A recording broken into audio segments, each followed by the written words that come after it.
તો નમસ્કાર મારા વાલા ખેડૂત મિત્રો, તો આજના અમારા નવા વિડીયોમાં તમારું સ્વાગત છે। તો આજે આપણે આવી ગયા છીએ ખેતરમાં કપાસની અંદર, અને આજે આપણે વાત કરીશું કપાસની ખેતી વિશે, અને કપાસની અંદર કેવું રૂ આવ્યું છે અને કેટલો બગાડ થયો છે, અને આ વખતે રૂ કેટલું થશે એ વિશે આજે આપણે વાત કરીશું। તો હું સૌથી પહેલાં મારા ખેડૂત મિત્રોને એટલું કહેવા માગું છું કે વિડીયોની અંદર છેલ્લે સુધી બન્યા રહેજો, અને હું તમને બતાવું છું અમારો કપાસ। તમને કપાસ સારો લાગે તો દિલથી એક કોમેન્ટ કરી દેજો, જેથી કરીને તમારા મનનો અનુભવ શું છે એ અમને જાણવા મળે।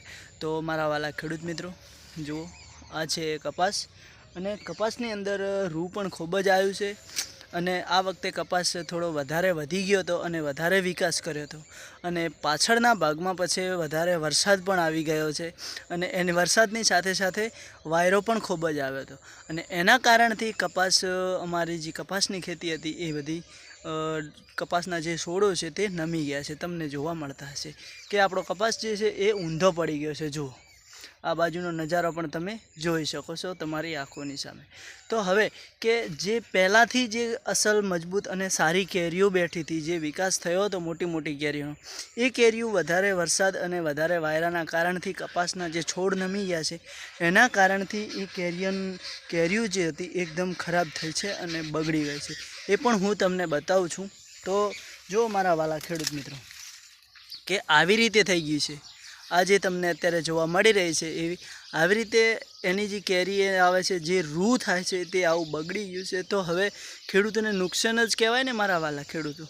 તો આવી રીતે આખા ખેતરની અંદર બધી કેરીઓ બગડી છે અને બધો વિકાસ પણ બગડી ગયો છે।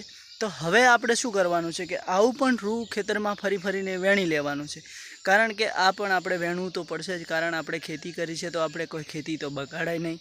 તો હું તમને આખા ખેતરમાં બતાવું છું, તો વિડીયોમાં બન્યા રહેજો।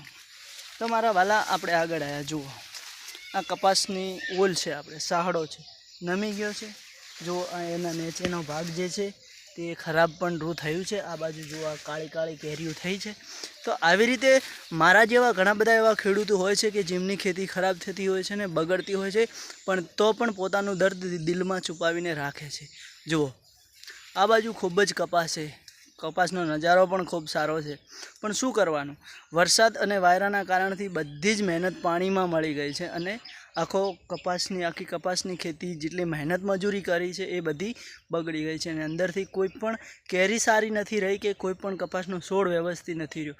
ફક્ત એટલું ખરા છે કે આ લીલો કપાસ દેખાય છે એના કારણથી મનને એવું થાય કે કપાસ આપણો એકદમ સારો અને ખિલખિલાટ ઊભો છે, પણ એની અંદર નથી કોઈ કેરી કે નથી કોઈ બાજ કે નથી કોઈ વિકાસ, બસ થોડો જ ચોક અમુક કેરીઓ છે, અને જે સારી વ્યવસ્થિત કેરીઓ હતી એ બગડી ગઈ છે અને કાળી થઈ ગઈ છે।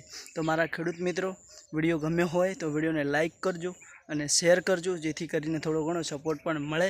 અને આ એક ખેડૂતની વેદના છે મારા વાલા। તો આવી રીતે અમારા કપાસની અંદર વરસાદના કારણથી ખેતીમાં આટલું નુકસાન થયું છે। તો જુઓ ઘણા બધા ખેડૂતોને આવી પણ તકલીફો થતી હોય છે, જે મેં મારું દર્દ તમને જણાવ્યું છે। તો વિડીયો ગમે તો જરૂરથી લાઈક કરજો, ને નવા વિડીયોમાં પાછા મળીશું। જય માતાજી।